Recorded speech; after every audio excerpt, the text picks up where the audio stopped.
Quando eu tenho diante de mim uma pessoa dizendo, eu tenho trabalhado demais, a minha primeira pergunta a essa pessoa sempre é, desculpa, você tem trabalhado demais porque você tem tarefa demais, ou você tem trabalhado demais porque você tem trabalhado errado? Alguns de nós estamos trabalhando demais porque estamos trabalhando errado. Olá, como vai? Tudo bem? E esse é um vídeo que inaugura um novo tipo de série. Eu vou trazer para você sabedoria dos melhores pensadores sobre diversos temas e vou fazer um react. Vou comentar a sabedoria que esses especialistas, pensadores, filósofos, pastores trazem de positivo para a nossa vida, principalmente para a gente mudar a forma que a gente administra a nossa vida e tem uma visão do mundo.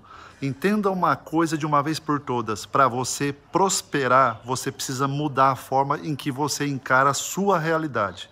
Então, o vídeo de hoje, a gente vai comentar sobre um assunto importante: tarefas demais, trabalho de menos.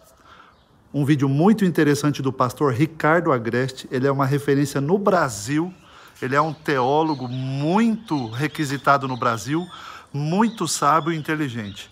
E ele tem uma palavra muito interessante sobre ética no trabalho, trabalho eficiente e visão cristã do trabalho. Então vamos dar uma olhada. Se eu fosse você, eu acompanharia esse vídeo até o final, porque ele está demais. Vamos embora?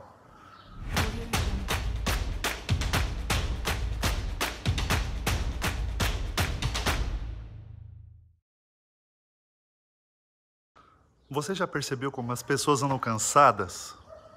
Sim, eu andei na rua esses dias e você vê nos olhos. Elas começam a semana exaustas, andando de um lado para cá. É comum aquela expressão, estou na correria. Mas aí o pastor Ricardo Agreste te faz uma pergunta. Essa tua correria aí, tem algum significado concreto para você e para a sociedade? Você está fazendo algo positivo que transcende a tua própria pessoa? O que eu estou fazendo hoje que vai ser lembrado daqui 10, 20 anos? Do que eu estou fazendo, o que de fato vai fazer diferença na vida de outras pessoas? De tudo que eu estou envolvido, o que de fato vai construir algo significativo, que quando os meus olhos se fecharem para a história e se abrirem para a eternidade, esse algo que eu fiz continuará abençoando pessoas. O pragmatismo nos impede de pensar com mais profundidade. Você está cuidando bem do seu maior patrimônio? O tempo que Deus te deu nessa terra? Você tem noção que esse bem é pouco e todo dia se esvai entre nossos dedos? Rubem Alves, em uma das suas crônicas, tem uma figura fantástica. Ele diz assim: olha só, contei meus anos e descobri que terei menos tempo para viver do que já tive até agora. Tenho muito mais passado do que futuro. Sinto-me como aquele menino que recebeu uma bacia de jabuticabas, as primeiras. Ele chupou displicentemente, mas percebendo que faltam poucas, rói o caroço.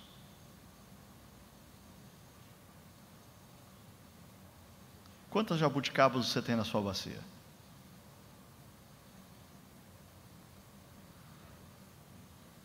A nossa cultura popular, através, por exemplo, de Zeca Pagodinho, influencia a mente de homens e mulheres, quer goste dele ou não, com refrões do tipo: deixa a vida me levar, vida leva eu. Ou talvez, tornando a coisa um pouco mais conectada com a juventude, eles não escutem Zeca Pagodinho, mas escutam Titãs, que diz: o acaso vai me proteger enquanto eu andar distraído. Mentira.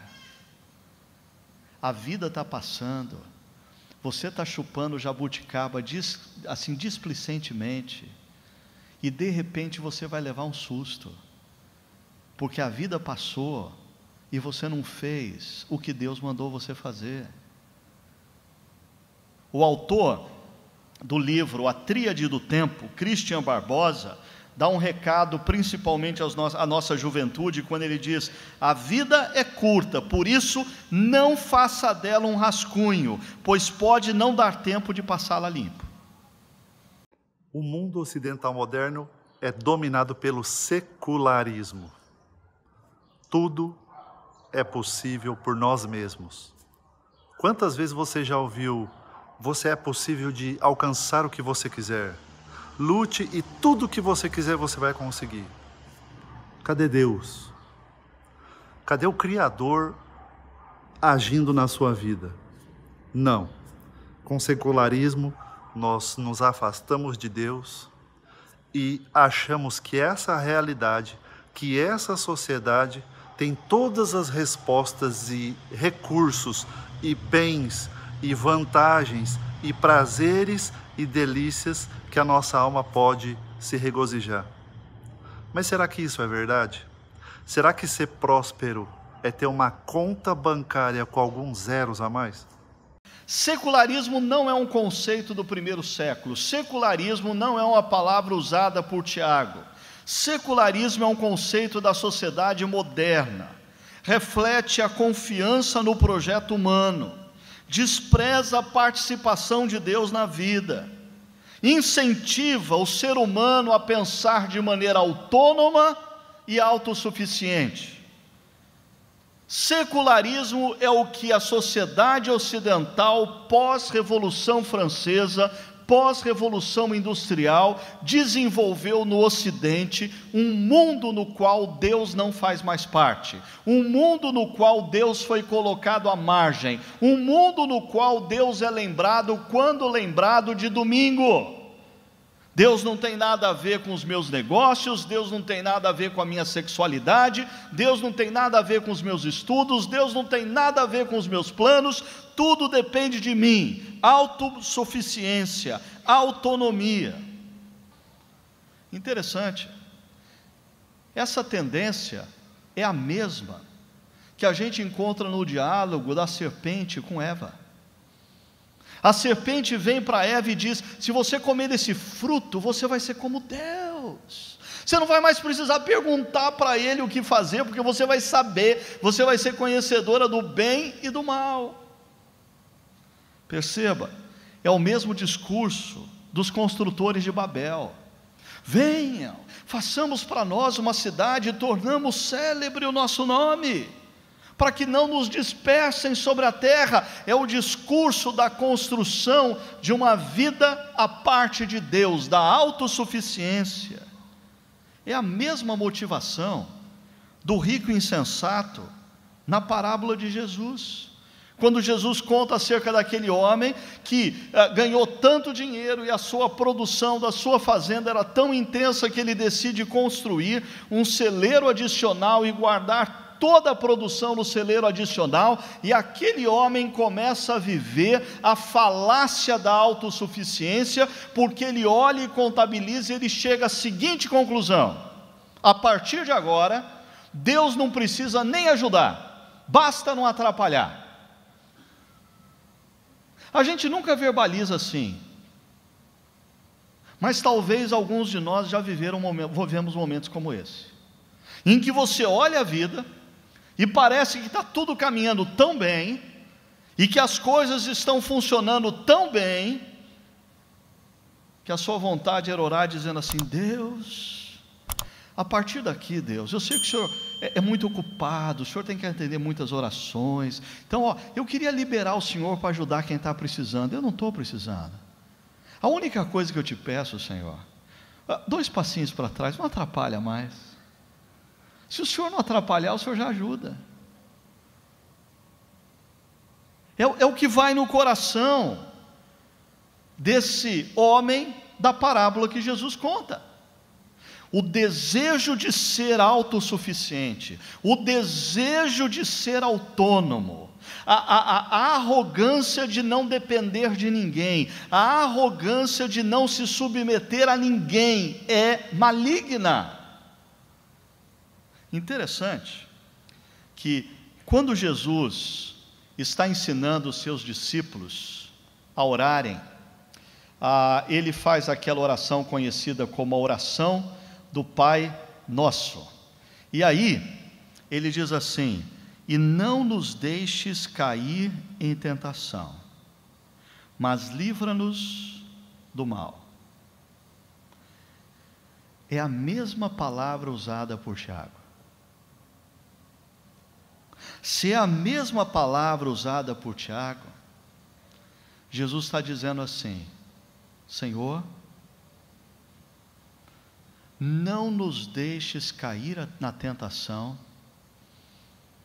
de achar que a vida depende da gente mesmo. Não nos deixes cair na tentação de não dependermos mais do Senhor.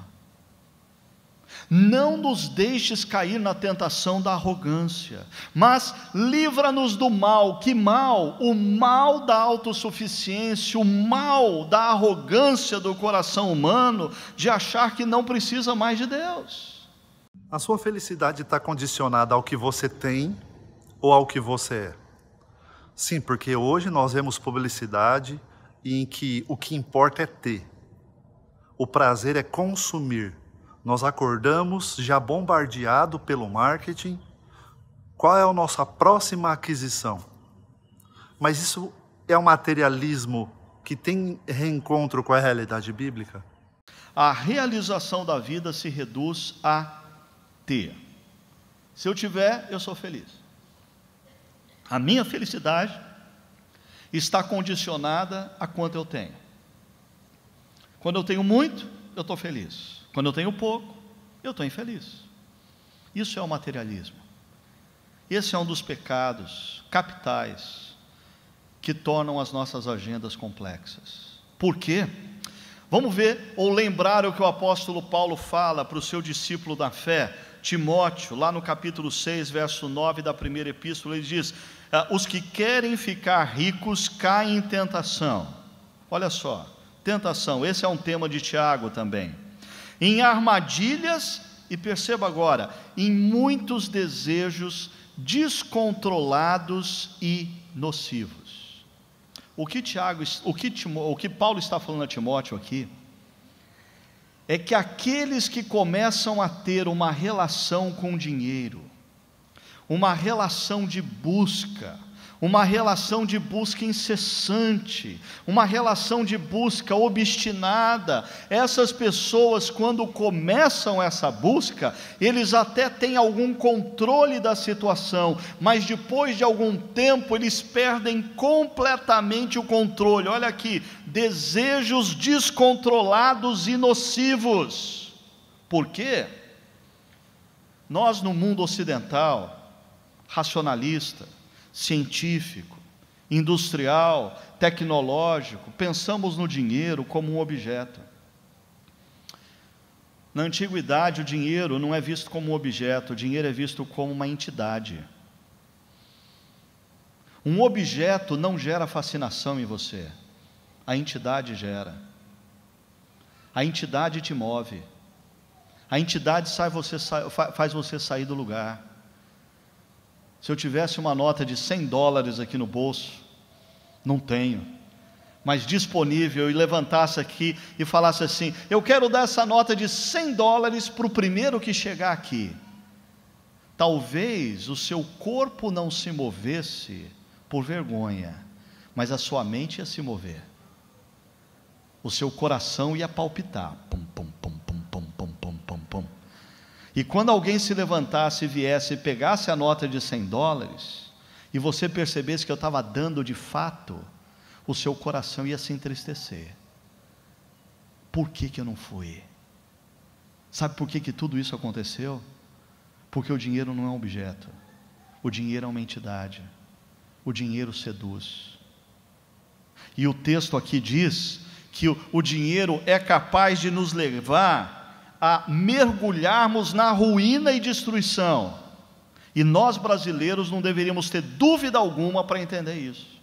Qual é o sentido da sua vida? Se te dissessem, olha, infelizmente você tem só 10 semanas de vida, você faria o que está fazendo neste momento? Você teria os planos que você tem? Você teria os objetivos? Você iria querer comprar as coisas que você está querendo comprar? Você estaria se metendo em negócios que você está se metendo hoje? É importante que nós tenhamos o significado da existência. É Ele quem vai nos balizar sobre prioridades corretas à luz do reino de Deus. A alienação também não é um conceito do primeiro século, a alienação não é um conceito dos tempos de Tiago, a alienação é um conceito também da nossa modernidade, é um conceito marxista, e alguns definem a alienação da seguinte maneira: característica do ser humano que, individualizado em suas próprias buscas, eu busco, eu quero ser feliz, eu quero o meu bem, eu quero me realizar, individualizado em suas buscas, perde a consciência de sua identidade e da sua vocação. Aonde a gente vê isso? No texto de Tiago, olha o verso 14. Vocês nem sabem o que lhes acontecerá amanhã. Em outras palavras, eles perderam a consciência da brevidade da vida, eles se tornaram alienados, eles deixaram Deus à margem, eles passaram a buscar os bens materiais como fim último, e eles perderam a consciência da brevidade da vida, por sinal, perderam a consciência do que é a vida. Tiago pergunta para eles: que é a sua vida? Você é como neblina que aparece por um pouco tempo e depois se dissipa. E o que você vai fazer da sua vida? O que é a vida? Se você tivesse plena certeza de que lhe restam 10 anos de vida, como você iria viver? O que você ia fazer a partir de amanhã? Você iria fazer as mesmas coisas que você vai fazer? Você ia se dedicar às mesmas coisas que você vai se dedicar? E a pergunta é: quem garante que você tem 10 anos? Talvez você tenha 10 meses, ou 10 dias, ou pior, 10 minutos. A consciência da brevidade da vida traz clareza à nossa vida. Um ícone dos tempos atuais também fala sobre isso. Olha o que o Steve Jobs diz acerca desse aspecto. Ele fala: lembrar que estarei morto em breve. E olha como a vida é breve. O cara escreve e já está morto. Lembrar que estarei morto em breve é a ferramenta mais importante que já encontrei para me ajudar a tomar grandes decisões, porque quase tudo, expectativas extremas, orgulho, medo de passar vergonha ou falhar, caem diante da morte, deixando apenas o que é importante. Nós precisamos ter a consciência de que nós somos seres finitos. Nós somos temporários. Nós somos como uma névoa. O nosso tempo está correndo. E nós precisamos de Deus. O que somos nós? Aonde nós vamos sem que Deus guie os nossos passos? Ao olharmos em volta e vermos como a sociedade está, você pode constatar por você mesmo o que a sociedade humanista, racional e que excluiu Deus, que ponto ela chegou? Nós evoluímos como sociedade?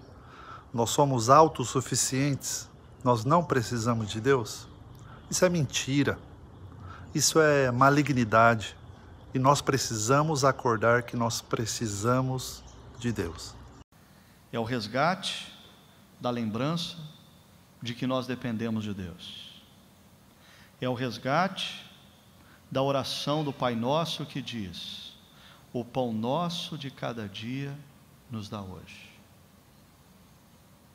É o resgate da sensibilidade quando você hoje chegar na sua casa deitar, colocar a sua cabeça no seu travesseiro, dizer: Deus, o Senhor me deu mais um dia, obrigado. E amanhã, quando você abrir os seus olhos, estica os seus braços. Se você conseguir fazer esse movimento, é porque Deus te deu mais um dia. E diga: Deus, obrigado por mais um dia. Mas a pergunta é: Deus, como o Senhor quer que eu use mais esse dia? O próprio Tiago, no verso 6, já tinha dito: Deus se opõe aos orgulhosos, mas concede graça aos humildes. Resgate da dependência de Deus. Não deixe seu precioso tempo, o teu bem mais precioso, ser consumido por outras corporações, pessoas, distrações e prazeres. O nosso tempo está correndo. Aproveite o seu tempo e não entregue ele de graça para distrações, para marketings, para agendas de terceiros. Tome o controle da sua agenda. O tempo é seu, cabe a você o controle dele. Como construir uma agenda baseada em prioridades certas? E aqui está o problema do celular, do WhatsApp e coisas parecidas, do e-mail, porque nós hoje somos acessados por centenas de pessoas que, quando a nossa atividade, ou quando o nosso nome entra na urgência deles, eles não querem nem saber, eles demandam de nós ação. Só que o que é urgente para eles, necessariamente não é prioridade para mim. E aqui, Eisenhower fala das distrações, o que é diferente do descanso. É quando as distrações é quando você diz assim: eu estou meio estressado, estou meio cansado, deixa eu dar uma olhada no Facebook se tem alguma coisa nova. E aí você passa a folhear lá o Facebook, gasta meia hora, 40 minutos, 1 hora, 2 horas da sua vida, fazendo absolutamente nada, só olhando o que está acontecendo na vida dos outros. Ou quando você fala: eu estou meio cansado, deixa eu assistir um filminho, e aí você senta na frente da televisão, e passa um filminho, passa o segundo filminho, passa o terceiro filminho, e você passa a tarde toda na frente da televisão. Detalhe, para Eisenhower, a grande maioria das pessoas vive nesses 2 quadrantes: o que é urgente e o que é circunstancial. Urgente, circunstancial. Urgente, circunstancial. Urgente, circunstancial. E elas vão ficando ofegantes, elas vão ficando cansadas, e constantemente, por estarem mais cansadas, elas estão propensas a distrações. Deixa eu dar uma paradinha e dar uma olhada no Facebook. Deixa eu dar uma paradinha e navegar na internet. E o que Eisenhower vai dizer é que aqui nós temos o que ele chama do triângulo do caos. E eu chamo de alienação. Porque esse triângulo do caos nos impede justamente daqui, de uma vida com planos conscientes, prioridades. Quais são as prioridades de Deus para a minha vida? Bill Hybels, pastor da Willow Creek Community Church, diz: uma agenda fora do controle impede você de simplificar sua vida. Ela o mantém refém de coisas tangíveis, reuniões, compromissos e projetos, sem priorizar adequadamente as intangíveis. Em quem você está se transformando, os seus relacionamentos com a família e os amigos e a sua relação com Deus.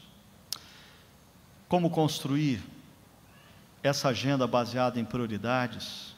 Eu queria sugerir para você, como lição de casa, 3 perguntas que têm me ajudado muito. Primeira pergunta: quem você é? Quem você é? Sua personalidade, seus dons, habilidades, o que Deus tem te dado? Quais são as suas limitações? Segunda pergunta: qual é o seu momento ou fase na vida? Conhecendo quem eu sou, quando eu tinha 20 anos de idade, eu tinha algumas prioridades. Quando eu tinha 30, eu tinha outras. Quando eu tinha 40, eu tinha outras. Agora, aos 50, eu olho para a vida e eu preciso perceber quais são as prioridades de Deus para a minha vida nessa fase da minha existência. E a última pergunta: qual é o querer de Deus nesse momento da minha vida? Bem, chegamos ao fim de mais um vídeo. Que conteúdo precioso, hein? Tu é doido, tá bom demais o vídeo. Então valoriza o canal, curte, se inscreve se você não é inscrito, compartilha isso, deixa aqui os seus comentários, o que você achou dos ensinamentos do pastor Ricardo Agreste, e espero que a gente possa trazer sabedoria para mudança de vida. A você um grande abraço, fica com Deus e até o próximo, valeu!